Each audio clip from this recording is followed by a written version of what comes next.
So I am sure that you are looking to crush your 2023 business planning out of the park, aren't you?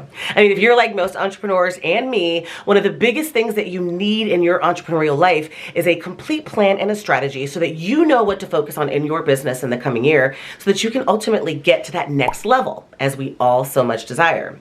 Well, today I want you to watch this video all the way through because I am going to give you the 5 most critical strategies that you can use and that you are going to want to create action items around as you do your 2023 business planning. And these strategies have not only helped me, but countless other entrepreneurs achieve massive success.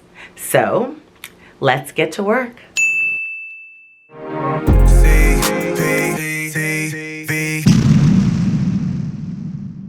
So let's get into these strategies. And with these, I'm actually going to talk about the ones that I think have the most impact at improving and moving that needle for you. And I'm going to go in order from least impact to greatest impact.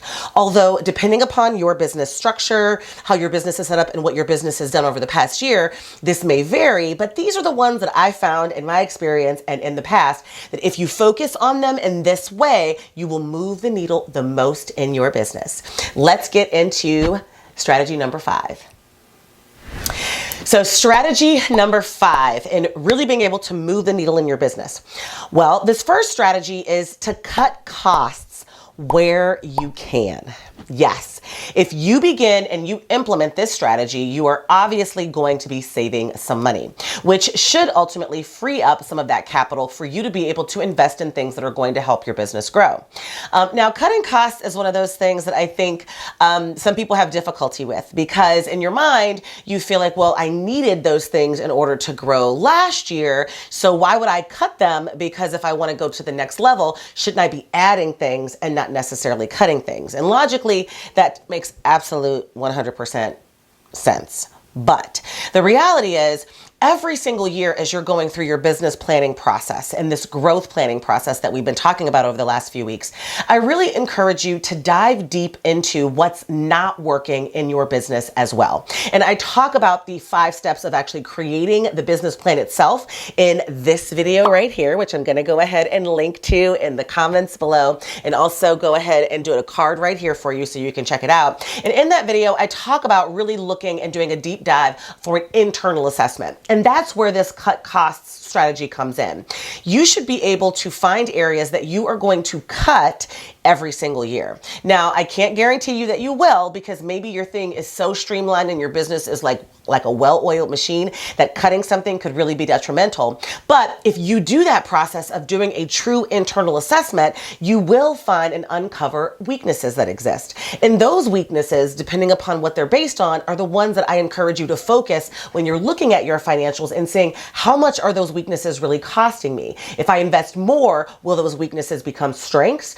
And if I cut it, will I really be doing something detrimental by getting rid of this particular weakness? And it could be, for instance, a product that's just not catching hold, it's just not catching fire, and you're just not making any money out of it. So in order to be able to cut costs, you really do have to complete that internal assessment. And one of the biggest places is really knowing what everything is costing you. And that brings you to that financial analysis, right? That P&L statement, those detailed financial reports that show you item by item what things are costing you. And if you make it a practice to really dive deep into those numbers and assess your business, then you should be able to find areas that you can cut costs in. Even something small like freeing up an extra $1,000 or $5,000 a year can have significant impact on something that you're able to implement and invest somewhere else that's really going to get you to move that needle. And then obviously, if you're just able to cut costs because you don't necessarily want to invest that somewhere else and you just want to bring your costs down in this pending, looming economic situation we about to be in, then you also should be able to look at it and say, this is a value thing that I can cut, and it's just going to ultimately save you some money, which is then going to impact what your profit and loss statement, even if you stay at the exact same revenue level, should look like. I know, for instance, in my example, for me, 1 year in the past, as I was evaluating all of my expenses, and one of my strategies I had determined was just to look where I could cut costs, because we were spending more money than I felt like we were making, because that particular year, our profit margins were a lot lower than where they should have been industry-wide, and then also where they had been for us in the past. So I knew that there were some costs I could cut.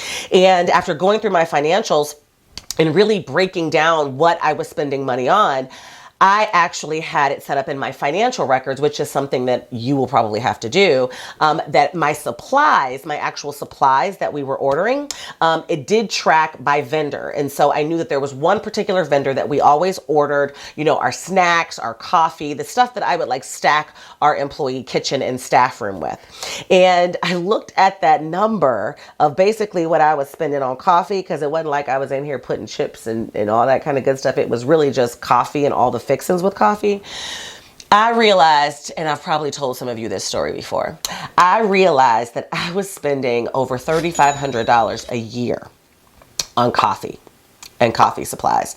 We had a Keurig, we had a coffee pot. I mean, we tried all kinds of different things, and people were just, the Keurig pods were expensive. People were dumping out pots of coffee. We weren't winning for losing. It was intense. I had to, of course, get the tea drinkers some tea. It was just out of hand. $3,500 on coffee. And so I was literally able to cut that by making some tweaks, and then also really, truly shipping in bulk and making some decisions about what kind of creamer was being provided, if it was basic, and how quickly we were going through it. And I was able to cut that expense in half that year. So that's just an example that saved me some money. And I then in turn invested that money into a new system that helped me automate one of my processes. So it was definitely a win, and definitely a very beneficial strategy that you too might benefit from. So strategy number 4 that I definitely want you to consider and think about implementing into your strategies for next year is increasing your customer retention rates. Yes. Have you ever heard the saying that you will it's easier to upsell an existing customer or to make more money from an existing customer than it is to get a new customer?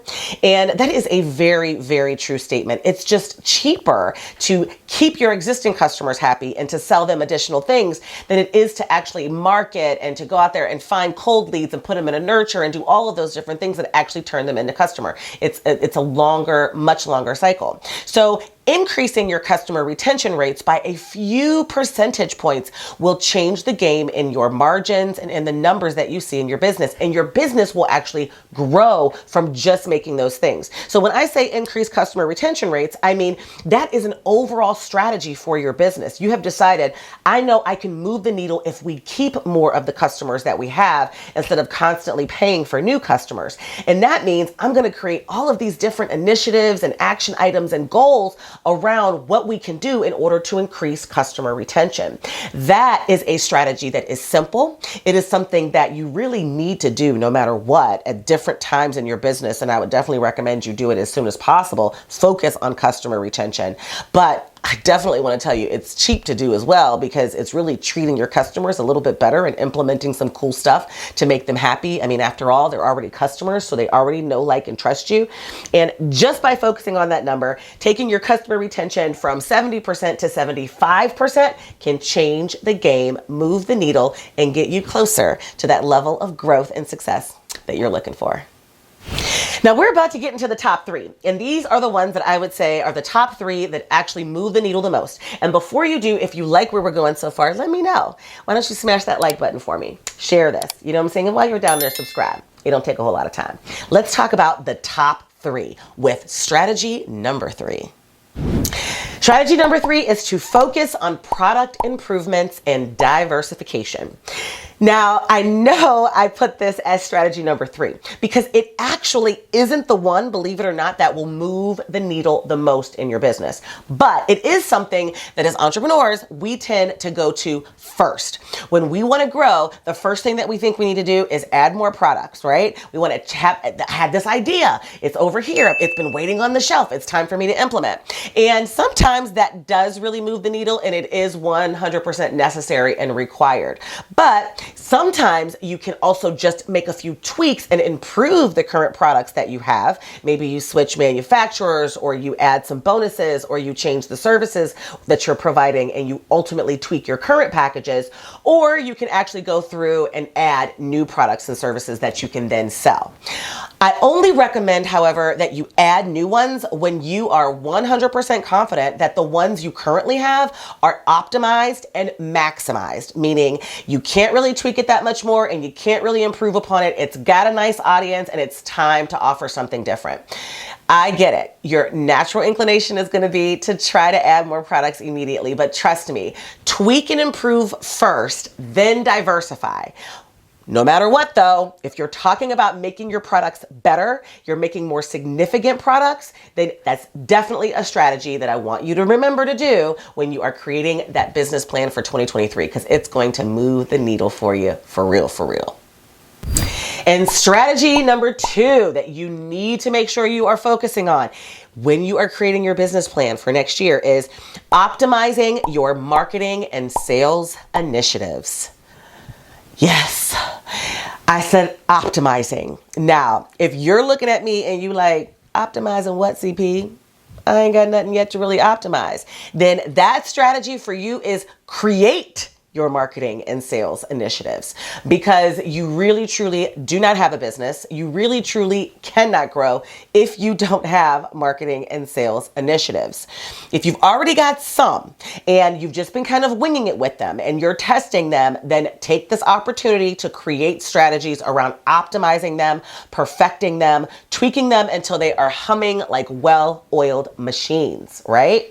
If you've already got some that are really doing well, take this opportunity to really tweak them, do some research, find out what's new out there, what's exciting, what you currently aren't doing, and one thing or two things that you really want to try and implement next year to take it to that next level. From a sales initiative perspective, I always get the question, should I be adding people? What kind of sales initiative should I be looking at? And it really depends upon your organization.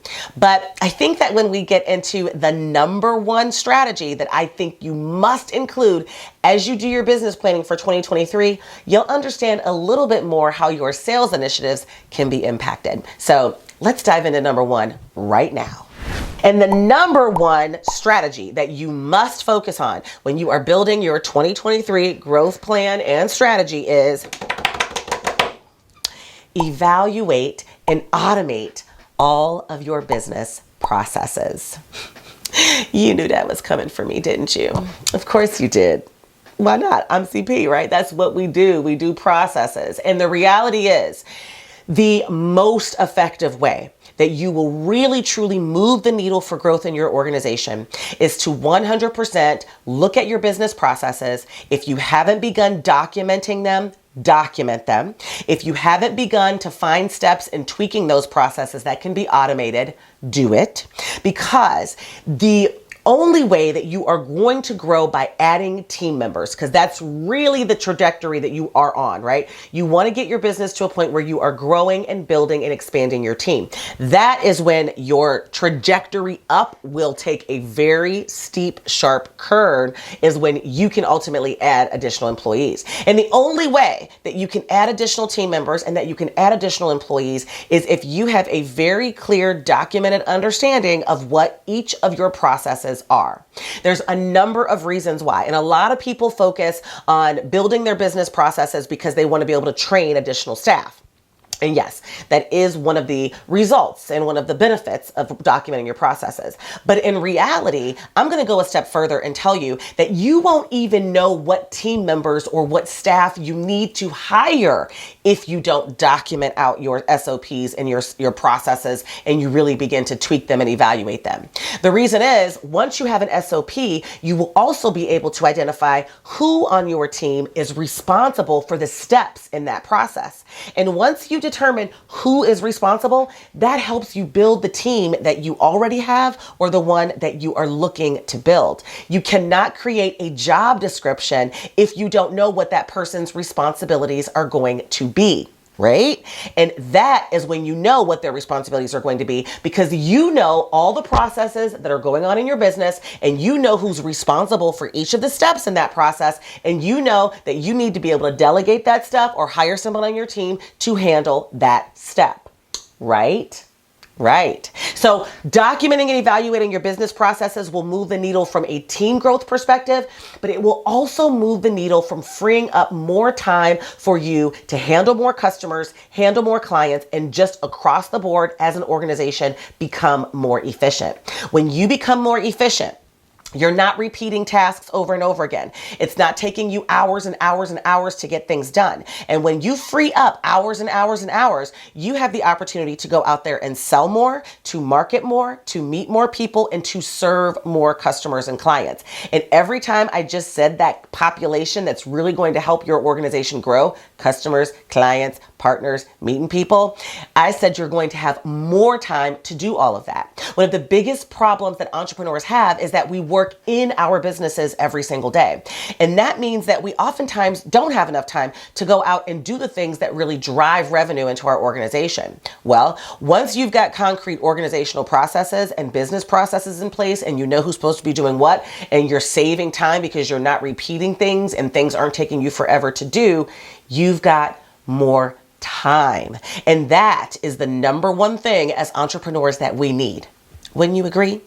More time, right? More time. So documenting and evaluating your business processes needs to be a strategy that you include in your growth plan. You've got to develop action items around how you're going to do that, what that looks like, and when you're going to do it, because otherwise that needle that you are so strongly trying to move is not going to go very far. But if you really want to move it, this is the strategy that you've got to focus on, right? Right. So if you have already begun business planning and you are just not sure and things just aren't clicking, or if you're just now beginning your 2023 business planning journey, hopefully these strategies were helpful for you. If I had to say you could only pick one, or you said I've only got the capacity CP to pick one or two of these, I would definitely tell you to pick 1 and 2, right? Processes and marketing and sales. If you can just create strategies in those 2 areas that you can really pick up the ball and make some improvements and some tweaks, or actually create some things in, you will see significant growth in your organization in the coming year. And it will also keep your list of things to do real focused and real limited and real obvious for you to actually be able to get this done. All right. So hopefully this was helpful for you. I am so excited about doing the business growth planning with all of you guys. And if you want to work with me on a business plan, check the link below. I do have a business growth planner workshop coming up that you can join the wait list on. And don't forget to like this video and let me know how your business planning process is going in the comments below. I can't wait to talk to you soon. Until next time, my loves, I will talk to you soon. Have a wonderful, wonderful evening. I'll see you next week. Bye-bye. Mwah!